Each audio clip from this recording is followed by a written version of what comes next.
real conversations, and some hard truths. Gangs, drugs, and guns. Giving a voice to those willing to sacrifice. We have stories that need to be told. We have lessons that need to be taught. Protect and serve. Welcome to The Quiet Professional. So welcome back, everybody. Nathan Romas with you once again. Today, we're going to be talking about First Nation police services and Indigenous policing. And for that, we have the Chief of Police from the Tsuut'ina Nation Police Service, Keith Blake, on the program. Chief Blake served 24 years with the Royal Canadian Mounted Police. He worked in areas across frontline policing, major crime investigations, federal drug unit, and also worked with the Integrated National Security Enforcement Team. Chief Blake worked in several different First Nations communities across Alberta. He has held positions from investigator to detachment commander and emergency response team leader. Chief Blake was sworn in on May 16th, 2013, and serves as the current Chief of Police for Tsuut'ina. And Chief Blake is invested in advocating for First Nations policing, raising awareness and supporting solutions related to the challenges and triumphs of Indigenous policing. So welcome, Chief Blake. Thanks, Nathan. And again, thanks for the opportunity to have a conversation, hopefully more related to the challenges and successes of First Nation policing more than who I am and what I do. Again, that might not be as interesting for the listeners. Well, you know what? A little part, we'll get a background on you and talk about kind of your career, because you had quite a career here, 24 years, and now you're into serving where you are. So we'll find out a bit about you, but you are the first person to be on the program to talk about these topics of First Nation policing, Indigenous policing. So I think we'll have a really good conversation. So maybe to just start off, can we talk about you? Where do you come from, and maybe go through a bit of your career? Sure. My formative years were spent in the Lower Mainland in BC. It was, again, a great place to grow up. The community that I grew up in Delta, had its own municipal police service, the Delta Police. Surrey had the RCMP. Of course, we have multiple police services across Vancouver area and in BC. I'd always envisioned myself to serve in policing, even from a very young age. So my schooling, my post-secondary was criminology, again, with the hopes of getting into a career of policing. Back in the late 80s, when I was applying, there were hiring freezes going on across the nation, and it was a little bit more challenging than maybe today to endeavor to get into policing. But fortunately, I was accepted into the RCMP in 1990. For my first post, if you will, in January of 1990, I went to Montreal to learn French. So I was part of the French language training program there for 8 months. Enjoyed learning French, as well as being exposed to a city and province that I had never been to before. So that was a great experience. Then after that, went to Depot in Regina for training for 6 months, and then was posted to K Division, Alberta, and where I served my entire career. My first posting was in Fort McMurray, multiple postings thereafter, and really had the good fortune to have experiences in frontline, specialty units, different areas. Even my last was professional standards in the RCMP. So I think it gave me an opportunity to be exposed to a number of different spectrums within policing. And I think it really helped me understand kind of the fulsome approach that I think everyone needs to take when we're looking at policing and how we do that work. So I knew I enjoyed my time in the RCMP, and I just was looking for a new challenge. I was seeking something different. And in 2003, my wife, who's also a police officer who did formerly serve as well in the RCMP, she left the RCMP a few years before that and joined the Tsuut'ina Nation Police Service.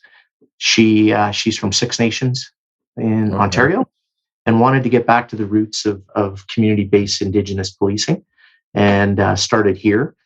And then when I knew that I it would be beneficial for me to look at other opportunities, as she encouraged me to apply to the Tsuut'ina Nation Police Service. Thankfully, I was accepted, and became the chief shortly thereafter. And again, it's been an interesting journey. It's helped me understand the disparities and inequities that occur in self-administered First Nation policing, having experienced a very different situation in the RCMP. And it made me appreciate even more how important it is to fight for that equality, those discriminatory practices that unfortunately are still here, in order to ensure that our communities and First Nations that are served by self-administered Indigenous police services are equitable in what we're capable, able, and funded to do. So that's kind of the journey that got me here. And I've been fortunate enough to be here. I'm coming on 10 years, and it's certainly time has passed very quickly. But once again, very, very proud to be here. And we've just got an amazing group of people, both on the sworn and non-sworn side, who are very committed to this community, as well as delivering a policing model that I think is very culturally appropriate, very community centered, and really has a tendency to listen to the needs and the voice of community. So that's as brief as I think anyone really wants to hear. And I hope I at least laid some foundation of my journey to get here at least. Well, can you maybe just elaborate a bit on the transition from the RCMP over to where you are now? And what rank did you end at with the RCMP, and what did you come into Tsuut'ina with? Sure, it was a corporal in the RCMP, and then I applied and was successful in the sergeant position here in Tsuut'ina. And the former chief of police was here probably about 2 or 3 months while I first started, and then departed. And then the position became open, and I competed along with a number of other candidates, both from inside this service and outside, for the chief of police position, and very fortunate enough to be chosen. Well, can you talk about the rank structure there, and just maybe how many positions that you do have, Sure. or how big of an organization overall too? Sure. When I started here, there was 9 police officers. We had constable, 2 sergeants, and a chief of police. Since that time, over the last close to 10 years, we now have a police officer complement of 26. We have the rank of, obviously, constable continues. We have a corporal rank. We have a sergeant rank. We have an inspector rank. And we also have obviously a chief of police. So we have 26 sworn officers, and we also have a support cast and staff that brings us to a full employment staff complement of 40. And how big of an area do you kind of cover? How many people might be in there? Well, for us, it's difficult to put. I mean, the census will tell you it's a very small percent, or at least what has been indicated through Canada Census. There is about 2,400 band members that are registered here. Not all the band members live here, nor are all the people that live here band members, because, of course, we have marriages and spouses and situations where we have non-nation members living here. We also, in our service as of last year, we took over policing responsibility of Redwood Meadows, which is a non-Indigenous community to the west. That population is about 1,100. And then we also have a visiting population, quite significant. If you look at the Grey Eagle property here, which includes a hotel, a casino, and event center, if everything's hustling and bustling there, we could have 15,000 visitors with all of those 3 properties. If you're looking at the new development, which is being undertaken here, very progressive. We have a Costco, we have a mall, we have 2 car dealerships. We have, I mean, it's difficult to gauge, but a visiting population. We've done car counts on our one thoroughfare, and we're seeing about 30,000 vehicles visiting the area. Wow. Of course, not every vehicle has 1 person in it, nor does it have 5. So at this point in time, I mean, our visiting population is very significant. Our actual community members, along with Redwood Meadows, we'd probably be looking at 4,000 or slightly under that. Wow. Okay. One thing you bring up there with the Redwood Meadows, and maybe I'll get into it now just because it's mentioned. I don't want to forget it. But so you took over the policing for that area. who used to police them? And then also, I never would have imagined that the First Nation police service would be expanding outside of the First Nation. So can you talk about maybe the dynamics around how that came about? Sure. The police service of jurisdiction prior to our taking this over slightly over a year ago was the RCMP. As we all know, in the province of Alberta, most communities, smaller rural communities, have the RCMP as their police service. When there was discussions, they've been ongoing for a number of years when I took over as chief of police, where the community were seeing if there were other opportunities in public safety, community safety, in their policing model. And there had been some discussions for some time what that might look like, what that was and how it would potentially occur. The Redwood Meadows area is actually an area which is leased by the Corporation of Redwood Meadows from the nation. So it's traditional nation territory, although the people that live there are not nation members. Again, anyone can go there and buy a house, own some property, or at least there's a lease in place. And there were some discussions there in the province of Alberta under the Provincial Police Service Agreement. Previously, any community under 5,000 did not pay for policing, which meant the Provincial Police Service of jurisdiction, in this case the RCMP, would undertake that policing, and there would be no charge to the community for that policing. Things have subsequently changed a bit with the inclusion now of the RCMP Federation, where the cost of policing has gone up, and some of that cost would be assumed by some of these communities, depending on their population and so on. But we really got into earnest discussions along with our nation leadership about a year and a half, 2 years ago.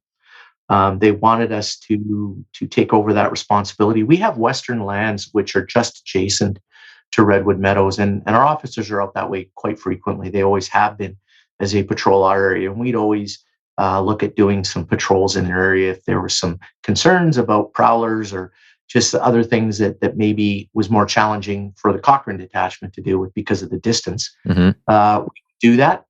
And the discussions were is they wanted to have our service take over that responsibility.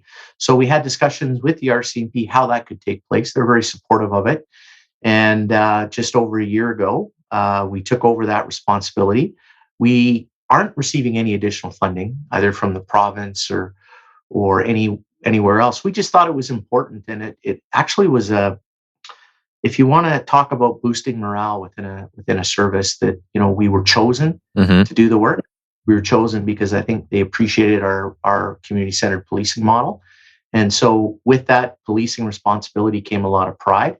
And we've done a lot of great engagement with the community to determine what their needs are. Every community is different. What the Tsuut'ina Nation needs is not necessarily, or what they see as policing priorities, may not be what we're seeing in the Redwood Meadows sentiments. But we've done that, and things are going very well. And again, it was a true sense of pride. I think, from my understanding, it's the first time that an Indigenous police service has taken over responsibility to a community that's not Indigenous. Yeah, it was very. I've never heard of that. A very unique opportunity, I guess you would call it. When somebody is looking at police services to apply to, can anybody apply to your police service, or do you have to belong to a certain group or ethnicity? No, we fall under the Alberta Police Act, as do all police services outside the RCMP. Of course, they have their RCMP regulations and act, and so our recruitment is exactly what you in Edmonton and the service members there experience, just like it would be in Lacombe, Camrose, anywhere.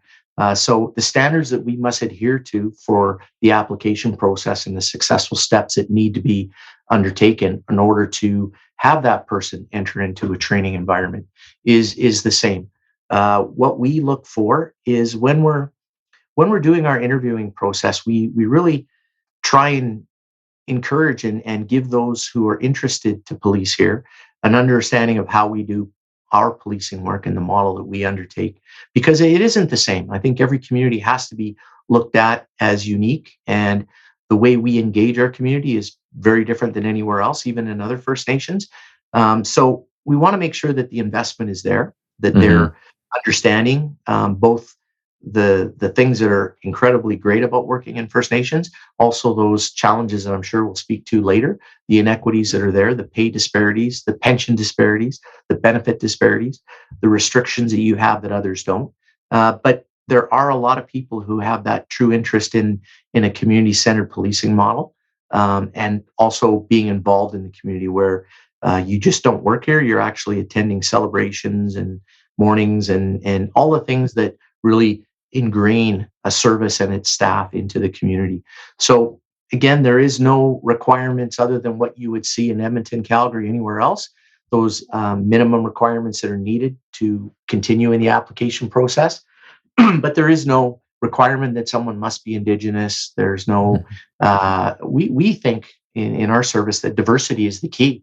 I think when you get a diverse group of people from backgrounds that are very different, cultures that are different, I think it enhances our understanding, and I think it brings us closer. And also recognizing with our new responsibilities when we're speaking of a more urban policing environment, when you start to have commercial development that we currently do and will continue to grow, is we have to be seen by those visiting or taking part within our community to have diversity, just like every other police service across this country.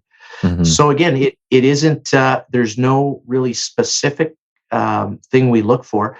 We recognize in First Nations, they truly want to see representation in their service, Indigenous representation. They want to see their nation members being provided opportunities to police their community if that's their desire. And that is something that we prioritize in looking for.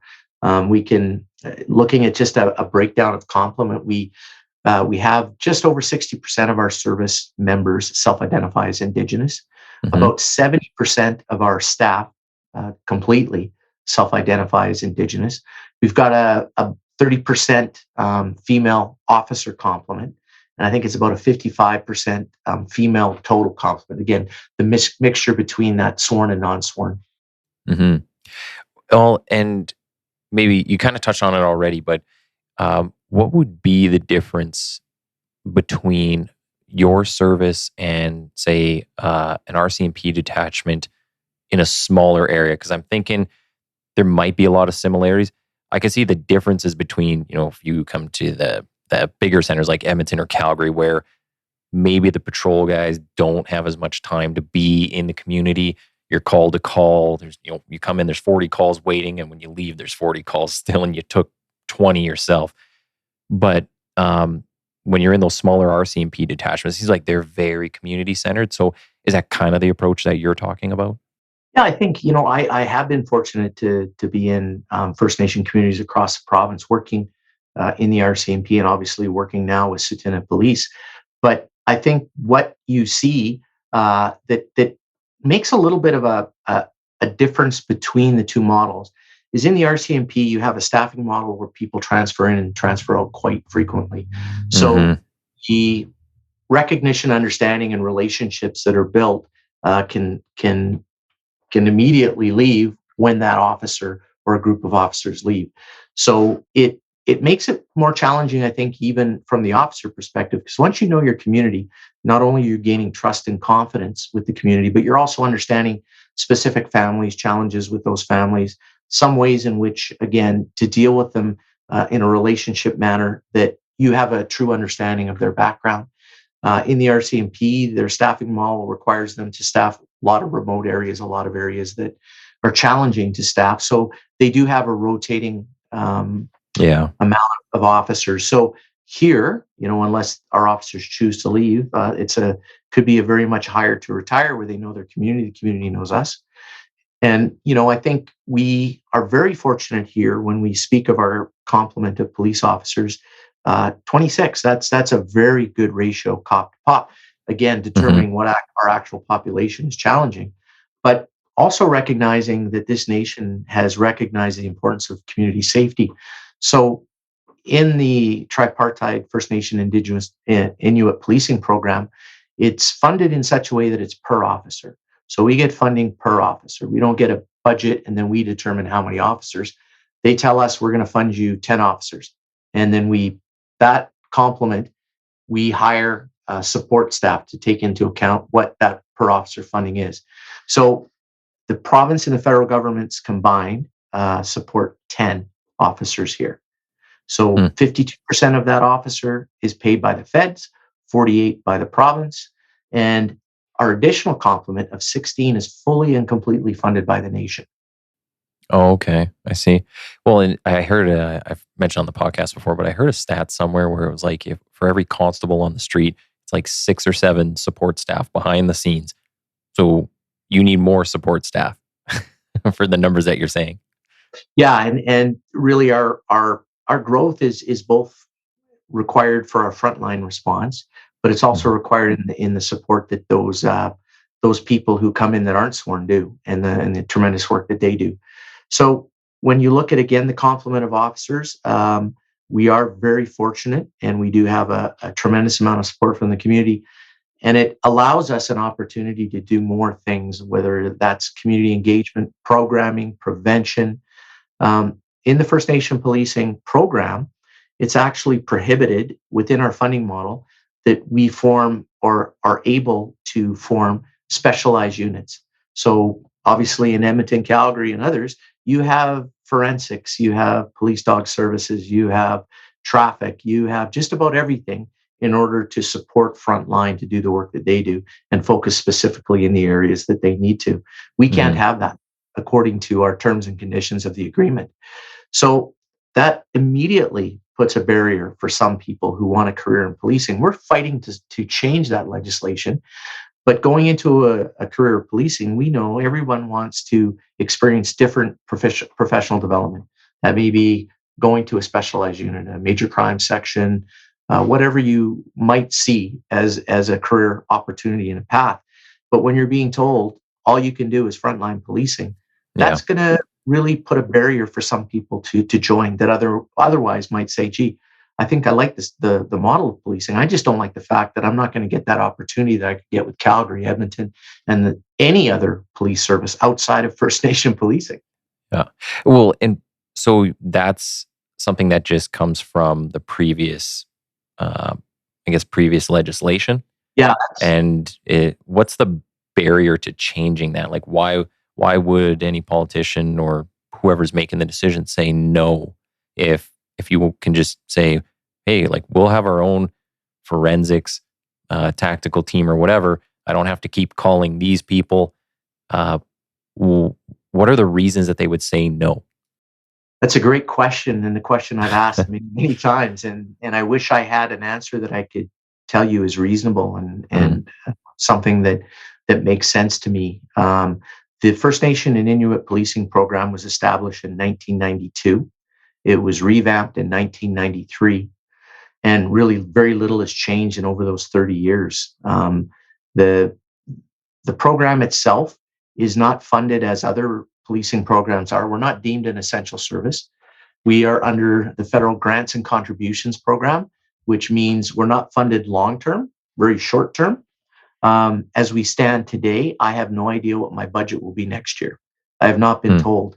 And what we're 3 months away from a fiscal April starting, I have no idea what that will be. I have no idea if I'm getting additional officers or there'll be additional funding.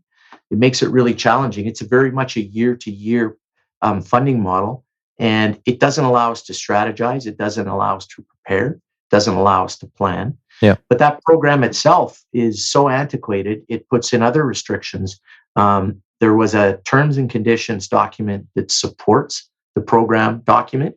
And within those terms and conditions, and please recognize this is a 2017 terms and condition document. Again, it tells us discriminatorily we can't form specialized units. It tells us we can't hire a lawyer to advocate for us if there's a disagreement in our funding and or the agreements we sign with the provincial or federal governments. I don't know anywhere that tells you can't have a lawyer. You can't be funded to have a lawyer. Yeah, it does sound strange on face value. I wouldn't be versed enough to get into the depths of that, but it does sound strange to me. So do you, your police service, do most of the rules and regulations you follow, are they more governed by the province or more by the federal government? Or a mix, I guess? It is a mix, and it quite frankly, we don't seem to get the best of whatever it is from a provincial side. If it means that we fall under provincial jurisdiction, we do for policing. It is a provincial jurisdiction, so we fall under the Alberta Police Act. We are Mm-hmm. required to undertake the same audits that every other police service does. We have to meet those standards. Our training needs to be of the same standard. We have the same requirements for any public complaints, our commissions. Everything is very much what you would experience in any other police service. Yet the program itself is a federal program, and the feds are the ones who really draft the legislation. They're the 52% funder, and then we have our provincial and nation funders that are involved as well. But quite honestly, we generally we don't have the ability to negotiate, quite frankly. We're being told this is what you get. You don't want it, don't sign. Really? And it's not a very a collaborative model as it stands today. I know there's movement to change it, but where that comes into play is pensions. If you're looking at our pension ability here in First Nations, and that also extends to the Blood Tribe Police Service, which is another First Nation service here in Alberta, as well as Lakeshore Regional Police Service. Mm-hmm. So we are precluded from being a part of the Special Forces Pension Plan. So the reason has been given to us from the board is that Quebec Court of Appeal had ruled that the First Nation policing program is a federal program. Therefore, we cannot be a part of a provincial program like pension. Mm-hmm. So what that means is our officers can't contribute in the same way that others can. And the disparity, when we did a review about a year and a half ago, the difference between our pension and the difference between a Calgary Police Service officer's pension for 25 years as a constable at their rate of pay that was there a year and a half ago would mean upwards of $1.3 million difference at the end of a career. Wow. And it's frustrating because they're telling us we fall under federal jurisdiction, yet we fall under the Alberta Police Act. And you can't contribute into what the bounties contribute into, but you can't contribute into what the provincial people contribute. Yes. So what are you in? It's just a self-funded one? Yeah, it's a nation pension plan. It's a Sunlight pension plan. And we are looking at increasing it, the contribution levels from both the officer and from the service. But the other area that's concerning to me is within that SFPP, the 29, I think it's 29.25% total contributions that occur. There's also a contribution of 1.25% from the province of Alberta. Mm-hmm. The province of Alberta does not contribute 1.25 to our officers' pension. So you can see that there's a true disparity, mm-hmm. and in fact, I would suggest discriminatory practices that single us out is different. And as you said, there's no federally run pension program that's comparable. We cannot be a part of the RCMP Superannuation Act. And so we're left again to be supported through either our community nation, and it's at a lesser rate, it's at a lesser value. And it really does create that disparity where when we want to hire someone, we also want to retain them. Yeah. We want to keep our investment in them. Their investment in us is important to us, but we continue to lose our officers to more mainstream police services because of the disparities that exist. Mm-hmm. Well, maybe this we'll kind of move on to a topic that we've glanced over a bit so far, but when it comes to the Sovereignty Act, like what the province is looking at putting in here, and I find this very confusing when you read it in the news because everybody gives a very different story. But can you tell us how this might affect your service? Because from what I gather, I'm just trying to formulate my thoughts here, but a lot of the opposition that I've seen in the media is either the First Nation groups are saying, our agreements are with the federal government, so we don't kind of want to get screwed over in whatever way, whatever group we're a part of. But then if a lot of the things fall under the province, and I see lots of funding from the province, like lots of stuff being put out there saying we're supporting First Nations, So where does everything kind of fall in here? Because it seems like a giant mess. And where, what does this Sovereignty Act really mean for the police services in particular? When it comes to the act or what is being proposed within the act, I think the voices in First Nation communities in Alberta have been very loud and very clear. They're not in support of it. They weren't consulted, from my understanding. Mm, I'm certainly not in a governmental leadership position on First Nation to say it was or wasn't, but certainly the messaging that I've been receiving by our leadership here and what I've heard from others is there was no consultation process. As we all know, treaty is with the Crown. hmm The Crown's representative in this country is the federal government. So, treaty is a very important thing to recognize and understand. And those rights that are inherent rights are in the treaty. And if the federal government is not part of discussions in this model and the Sovereignty Act, it really eliminates the voice of First Nations. And I think they're right to have said they're not happy. And remember, they're the first peoples of this country. mm. We are dealing with people that have been oppressed and have suffered and faced injustices that is only now really coming to light. And so we cannot blame any of the communities, the Indigenous communities within this province, to meet new legislation that hasn't had their their even understanding is met in the best interests of their communities and their peoples. So I really do think that it's detrimental to the relationship. And I think we need to, again, listen to the voices that have been very clear about their thoughts and opinions. And I know here that is very much a concern within the Tsuut'ina Nation, and in turn a concern of mine here in Tsuut'ina Nation Police Service. Well, and if the treaties are with the federal government, and like a lot of your funding comes from them, I guess that makes it a really tough situation when the province is the one, like all the provinces are the ones responsible for their own law enforcement.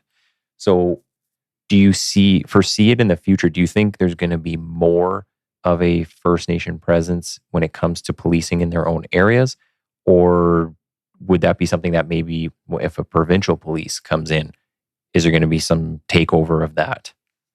I mean, it's difficult to predict the future. I do know that I was involved in discussions with the province, and part of those discussions were with our nation leadership, and they are completely opposed to the formation of a provincial police service. Once again, going back to treaty, who are their agreements, who are their rights entrenched with, and that's the Crown. And they don't want to see a situation where their voice is not being heard Mm, and their rights are not being acknowledged. And I know here that they don't want the formation of that. They understand the dynamics that currently exist with the RCMP and how that because when you're looking at the provincial police service agreement, the service that is there to support smaller services that don't have capacity, whether it's forensics, tactical, whatever that might be, that we just don't have the capacity in which to deliver that policing. That is supposed to be done by the RCMP. Now, mm, the RCMP are paid to do that. They're not doing it for free. The province pays them to support our smaller services within the province. And that, again, is something that I think could be worked on immediately. I think it would be a quicker solution is to say, how can we fund the RCMP where they're able to provide that support in a timely way, in a way that meets the needs of our community, because they are taxed. Let's be honest, the RCMP are understaffed. They have many communities to serve. hmm And if we need forensic identification at a scene, sometimes the only ability to get them here would be in 2 or 3 days. And we know the challenges that come with holding a scene for that length of time, the degradation of whatever's going to be collected, all of those things. And so I would suggest that the answer is not for me to say which one is there, but perhaps we can look at a support mechanism where that's enhanced so we can get a timely response to our policing needs. Perhaps, again, when it comes to a provincial police service, I think there needs to be further engagement. I think if the provincial government would have some further discussions.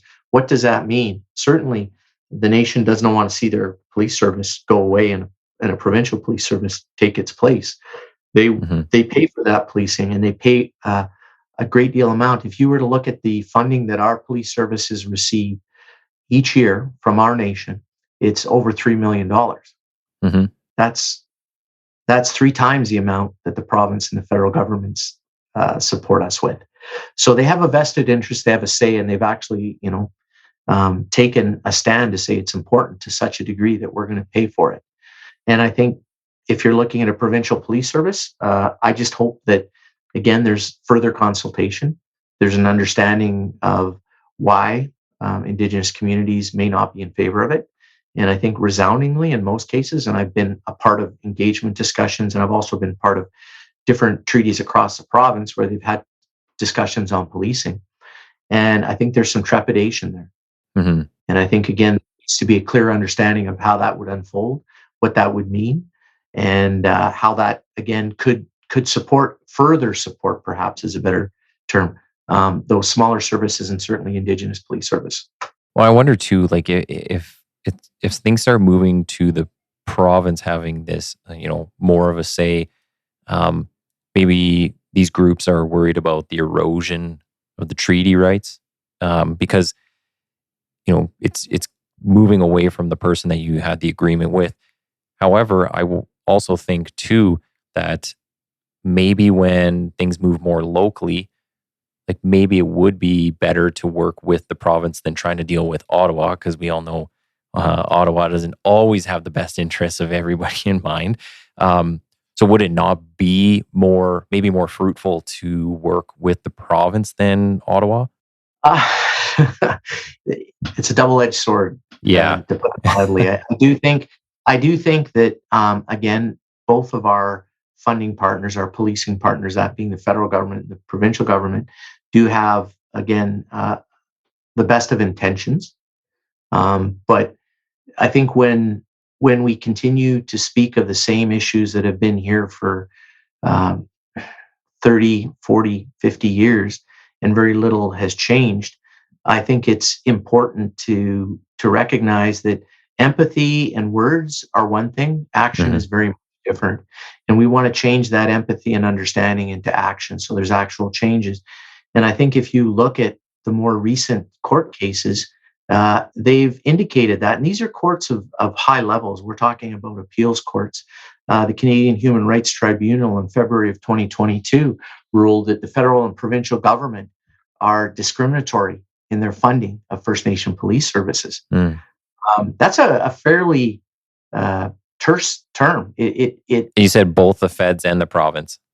Yes, um, because we're underfunded, and again, it's really a federal program, and the contributions of the province is often based upon the federal government. But then, looking in December of 22, just a mere month ago, the Quebec Court of Appeal decision, and I'm gonna say this because I think it's important to get the wording of a unanimous decision. Hmm. Um, is the government, the provincial and federal government, are acting in an unworthy and abusive and dishonorable manner in regards to funding of Indigenous police services. Hmm. So I don't know how more it could be stated. When you look at the missing and murdered Indigenous women and girls, there's a recommendation, or rather a call to justice there, where the immediate transformation of Indigenous policing to be equitable, comparable, and to the same levels as communities across this country. When you look at the TRC, the calls for action, they're all saying the same thing, and some of these are almost a decade old. Hmm. When I'm speaking of these inquiries and commissions. And unfortunately, we've seen very little change in that time. So I think when we look at which government is supporting or not supporting, it's always challenging to know that. Without the federal government's 52%, we don't get the 48 from the province.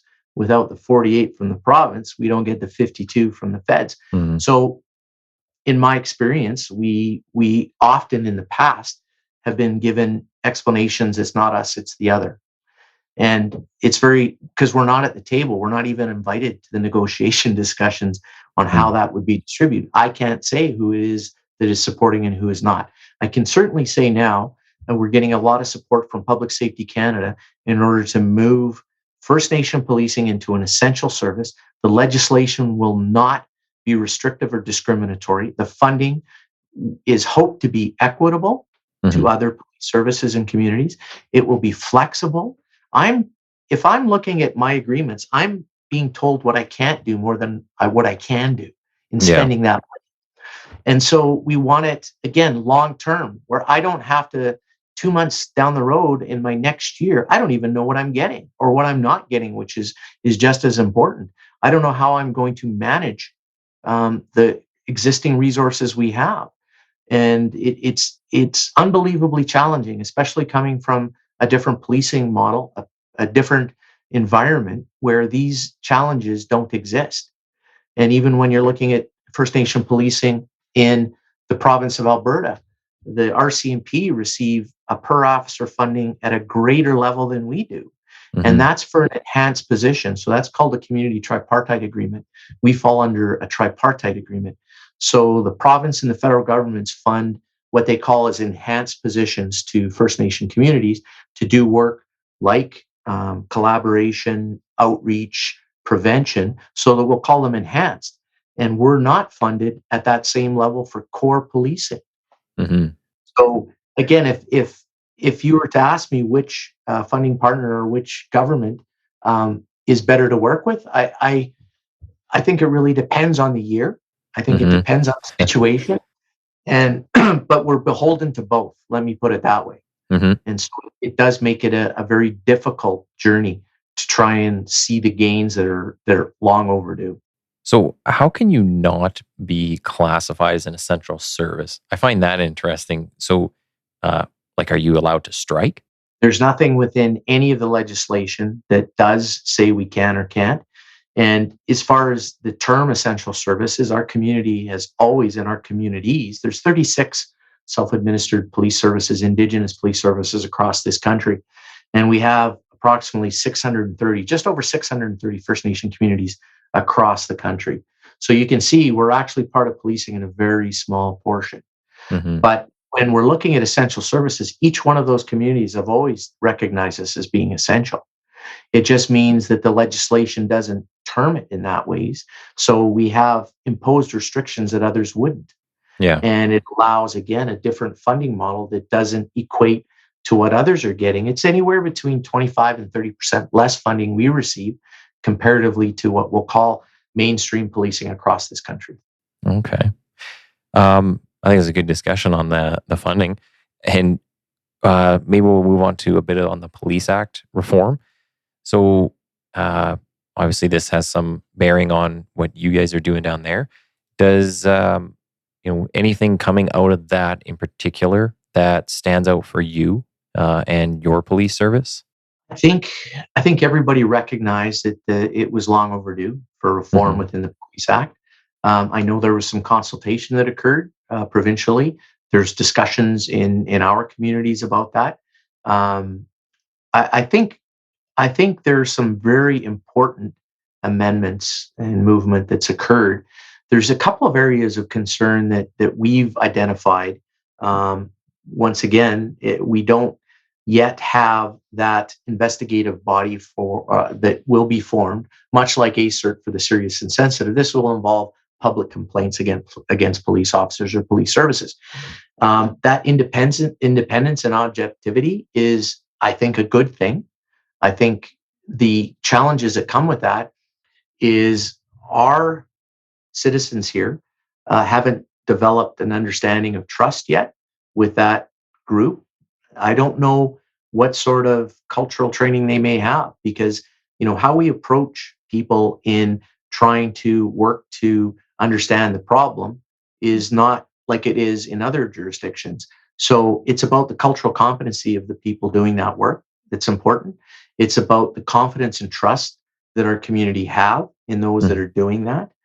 And what sort of voice are they going to listen to? How much will they listen? So that in itself is yet to be determined. I hope that it will um, move towards getting a better understanding of how that could support the Indigenous communities. When you look at public complaints, we receive, I'm not suggesting that we're perfect by any stretch, but we have a process here that's called peacemaking. So it's in our criminal court systems, and it's also used in HR issues. It can be used in any dispute resolution.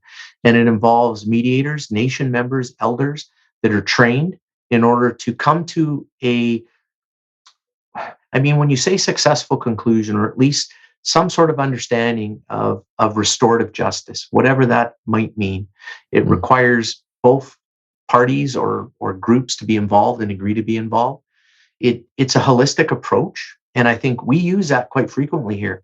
And when we're looking at public complaints that go formal, we have less than a handful every year, one, two, maybe. So I think there has to be other ways of dealing with this that's more culturally sensitive to the areas that we are.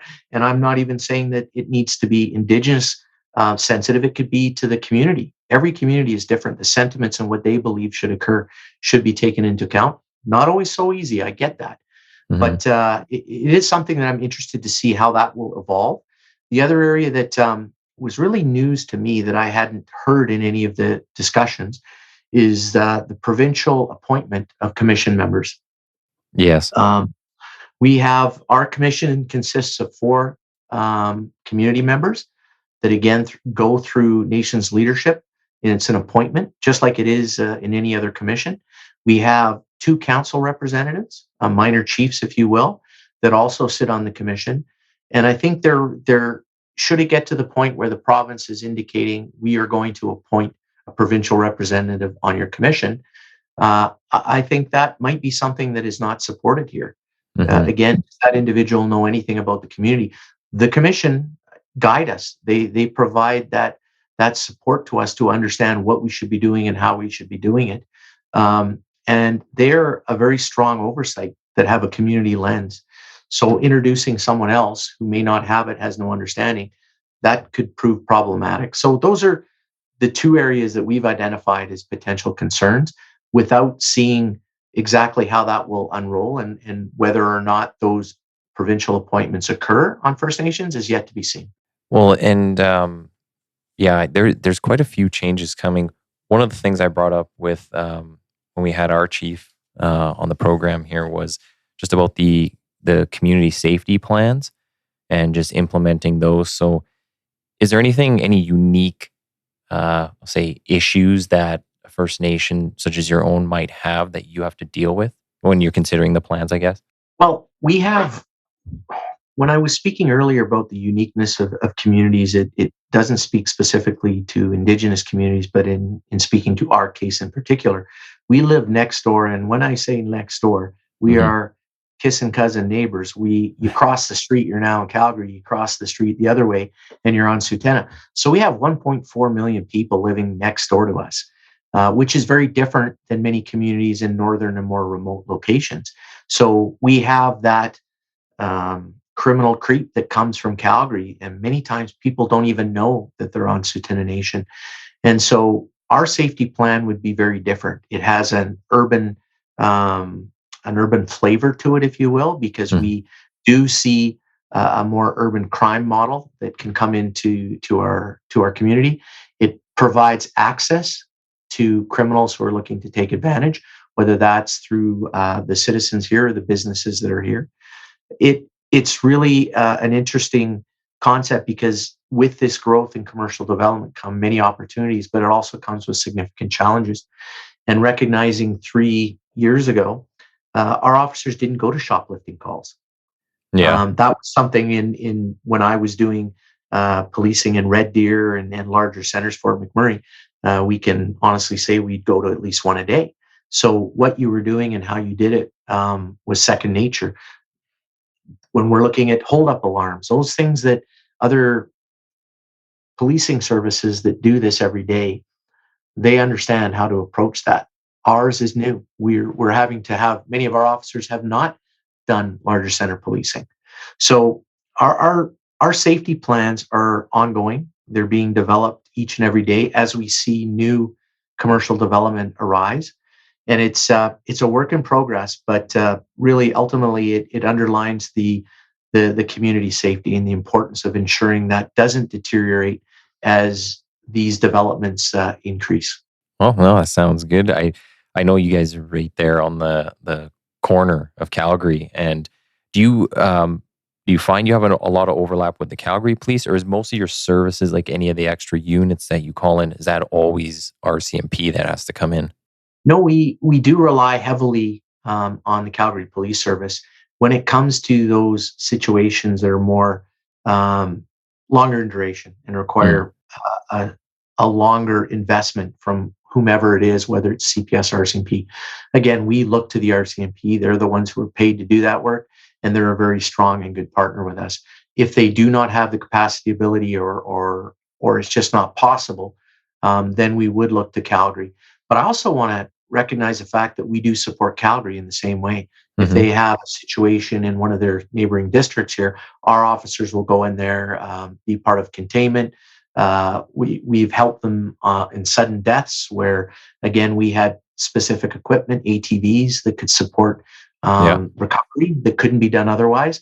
It is a give and take situation, and it is something that on the front line it's seamless. We don't share the same communications with them, which can be problematic.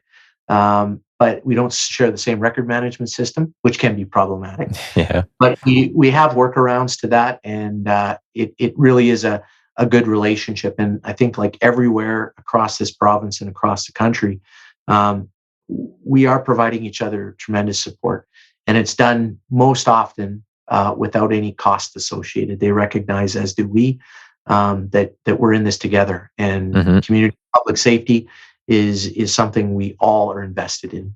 Well, I know, just especially still being on the front line level, uh, lots of guys like creeping over the borders and finding new territory to kind of explore. So I don't think they're going to ever tell anybody half the time when they go out there. They're not worried about the bill. No, I think you're right, and as I say, we do have for a period of time we had an exchange program where we had Calgary Police Service officers come here and Hmm. work with our officers for a period of time, and the same occurred in Calgary. So, and it really orbited around the three districts which surround the Tsuut'ina Nation. So that really supported and assisted us for sure. So we're kind of coming to the end of our time. There's two things I want to just make sure we cover. One is what's kind of coming up in the future for your police service. Any news that you can put out there, and at this point? You know what? I wish I had a whole bunch of great news. I think if you recall, or anyone who's listening on the podcast, that in June of this year, last year now, 2022, the province had a announcement where there would be an infusion of 15 officers, 5 new officers to each one of our services that were Hmm. 100% funded by the province. The unfortunate thing, we don't know what that looks like yet. We haven't seen any increases. We don't know how that will roll itself out. We do know that in working with Public Safety Canada, we've received some incredible support through them in looking at an increase to our officer complement. So we start to see the ability for growth. Here on Tsuut'ina, if it weren't for the nation, if we're looking at provincial and federal complement funding, we've only had one officer increase in 13 years. Wow. Uh, Indigenous communities are the fastest growing communities in Canada. What we're seeing around us and how the growth is occurring, there's no way we could do that police work if it were only for that funding. Hmm. And so we hope not only do we see an increase in officer complement funding from the provincial and federal government, we also hope that they recognize that there has to be equitable funding where we are allowed to compete with other police services.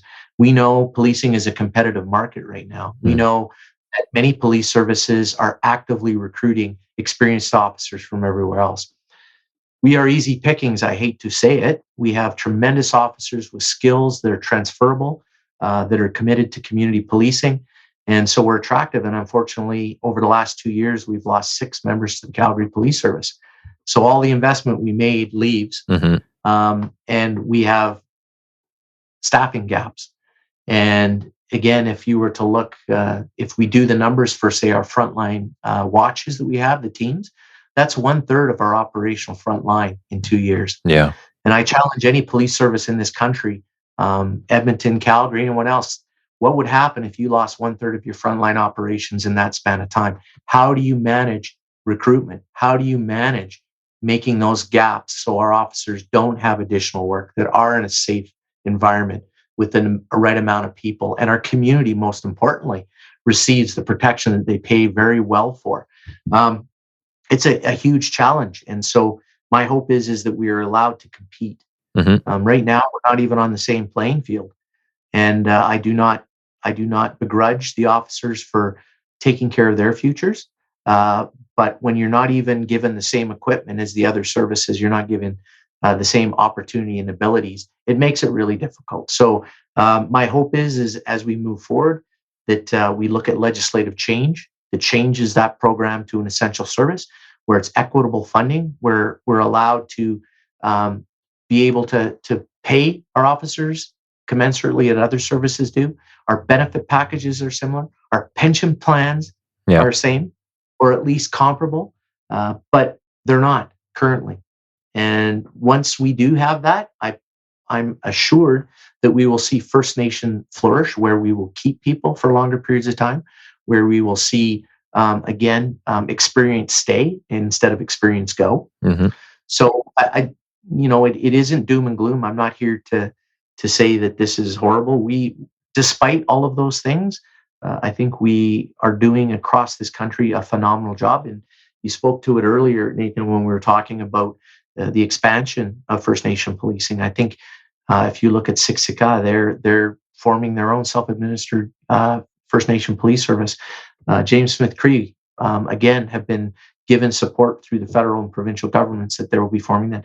I get calls weekly from communities across the country wondering how can they start their own self-administered police service. And it's not to say their policing that's there now is bad.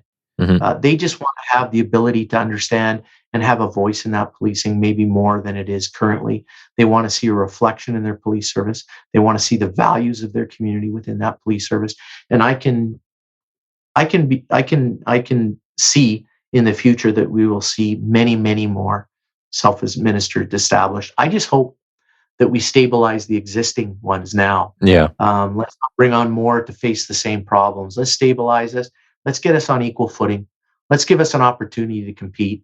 And when we are given that, just watch what we can do. Well, I think it would make sense to kind of get the model right, or as close as possible, I guess.